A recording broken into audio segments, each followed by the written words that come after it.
So you're from Jonesboro, correct? Yes. Where are you from? Bald Knob. Gotcha. Yeah. The huge city The huge of Bald city Knob. of Bald Knob, man. When we met, we actually met in LA. And when I said I'm from Jonesboro, he was like, "Ooh, big city girl." And I was like, "Where are you from?" That Jonesboro's a big city. Bald Knob.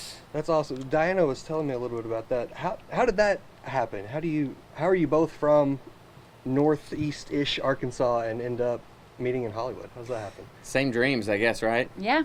Mm-hmm. Yeah. And Same goals, same aspirations, and then, LA is a big city, but it's actually feels like a small town sometimes, very small world. So once you start working and you network, and then you start to meet other people. We've worked with a lot of the same people. Yeah, and I brought her on for Go See Ozarks, our short film, and so her and Tommy Hobson joined Matt Glass and I, my directing partner, and once we shot the short film, we started writing the feature script in 2016. So like any film, it takes a while to get off the ground. So yeah, began there.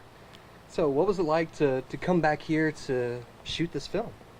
It was really fun. We shot in 2019. We shot 12-hour shift here. And we had a great time. And so when we wanted to shoot Ghosts of the Ozarks somewhere near the Ozarks, even though we shot in Truman, which is pretty much in the Delta, which Jordan, as a production designer, used 400 tons of earth and built the base of the Ozark Mountains in Truman. So we decided to shoot here again, and it's really fun shooting in a smaller town because you've got such supportive community, and everyone's really excited to be involved and help in any way. And Mayor Barbara Llewellyn in Truman was so supportive and helped us every step of the way. And the fire department, in one of it's raining in one of the scenes, and that's the Truman Fire Department coming to our rescue. Yeah. Yeah, and Steve Chaplin from A Natural State of Wood, which is a wood mill over here, he took trees that had fell from tornadoes and cut them up for us and helped me build the town with that wood. And yeah, it's just nice to build in a community. And also we had shot 12-hour shift here, which was a feature film we did a couple of years back, and worked with Christopher Crane in Arkansas with their rebates. And those are great too, and that really is what allowed us to be able to come here, because it's helpful for indie filmmakers. It's very helpful, yeah. So that was great.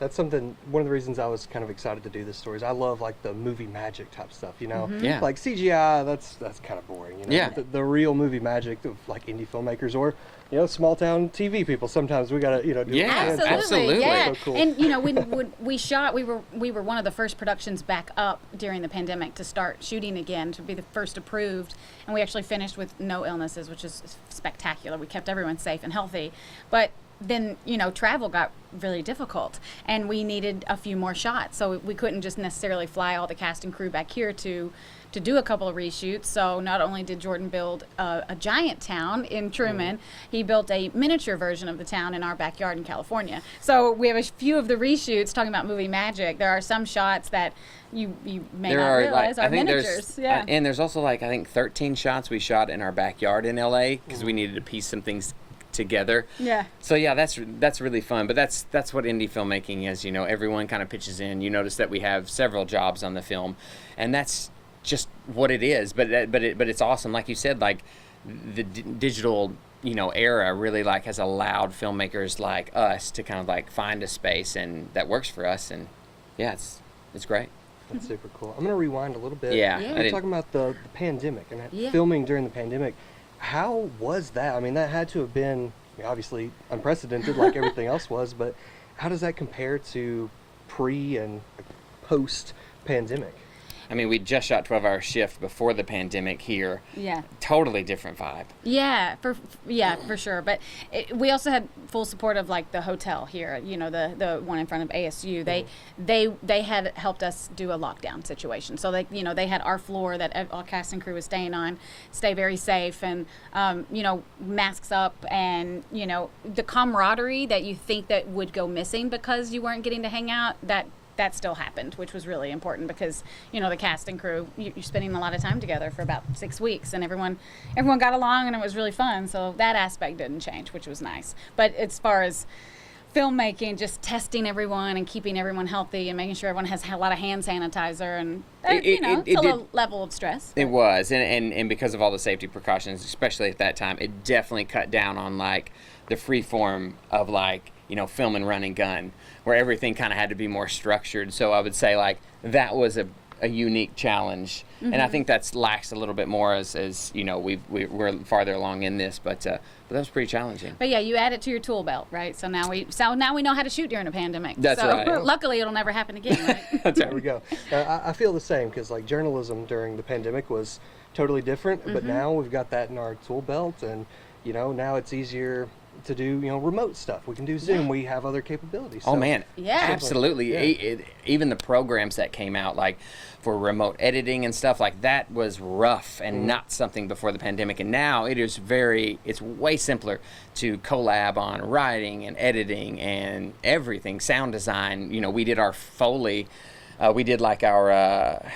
You Our led our looping. loop group. Loop group is just basically like all the background noise and stuff, because when you have the extras working, you have them stay silent so that they don't mess up the actors' lines, and as you cut them together, so you add that in post. And that was the first time that we'd done that remotely. I think I was directing from a Zoom, and y'all were in the studio with all the looping actors doing that thing. So Yeah. it is really awesome that like it caused like a big push to make this kind of happen. And now I think it opens up the world to like filming in even smaller places and hiring somebody from Arkansas that can do this job better than someone in LA, because the distance is kind of like closed and it's not such a thing anymore, which is great. Gotcha. I'm going to switch gears a little bit now. We talked about kind of the behind the scenes and production. Let's talk about the actual film itself. What is this film about? And how excited are you guys for it to be premiering here in Jonesboro? It's awesome. Yeah. We came out February 3rd, and we didn't get to have a theater run here. And so having one now is awesome, especially like, what has it been, like 5 or 6 months, I guess, since the release. And it's really fun because we wanted to bring it back here for the extras and for all the people who worked like so hard on the film. It really was a community effort, and so getting to show it here and getting to do a Q&A and just like getting to talk to people again is fantastic, because it is neat. Like we grew up in small towns, and so like we now know this is possible, and so it's really fun for us to like let other people know, anyone that might want to do filmmaking, that like it is. Yeah, and that's what's so fun about getting to do the screening and then a Q&A after. So if anyone wants to come and ask any questions they want, like we're there, and that's something that we didn't have access to growing up in towns. I was born and raised in Jonesboro, but when I was a teenager in my early 20s, that wasn't available. So it's really neat that we're getting to do that this time. And a big shout out to Cody. Yes, Right. Cody from Arkansas Cinema Society for putting this together. He runs the outreach program through them, and He's really why we're here. So yeah, that's, so it's that's really awesome. fantastic. And the film itself is about in the 1860s, after the Civil War. A doctor comes down from the north, and his uncle runs a town, and it's a bit of a utopia. And Then things fall apart. yeah, everything is not as it seems. Yes. All right. What was the inspiration behind this film?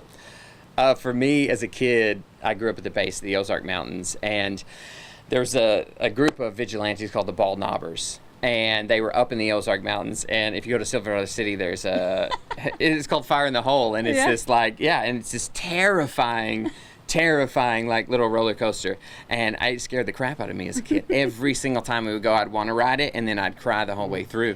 And so that lore, that imagery really like stuck with me. So as I was wanting to write something just about my, just from my perspective, like that was the first thing that popped up. So I really started digging into that, how they were lawless in the middle of the Ozarks. No one really understood who they were or what they were doing.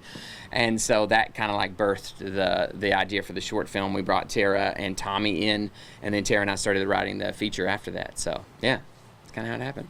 And so you guys just had a daughter very recently. Is this your first time here with her? It is. Yes, She's yeah. 3 months old. Yeah. 3 months so- old in her first flight. Yeah, she but we're- did great. Yeah, but we're filmmakers, so it's something like we're moving all the time, and so it's like, yeah, we got to get this baby girl ready for this. How cool is it to be able to bring her along on this journey then now? Very fun. It is. It's wild. Obviously, it's such a different feeling being a parent, and we're so new to it that. God, it's like every day is wild, and it is really neat to be like, hey, this is what we do. And just like my parents and your parents were so supportive of us being artists, and like that's a hard thing sometimes to do because you don't know where the money's going to come from as a parent, especially if you're in an area that doesn't know how you make a living at As it. a freelance, yeah. Yeah, so we feel very lucky that we had what we had, the support we had, and we just kind of want to give her that same thing, Yeah. even if she ends up being an engineer. Hell yeah, whatever. It's great because it keeps you living in the moment, and we also make documentary films, which you really have to live in the moment, and having a baby, it keeps you grounded, and that's where all the fun stuff happens. So Yeah. Sounds awesome. So the premiere tomorrow night, 7:15 doors, 6:45. correct. Jonesboro Malco Town Cinema on Parker Road. Q&A to follow. Chase, you know this better than we do. That's what I'm trying to run through it all. Is there anything else that people need to know that are planning on coming out tomorrow night?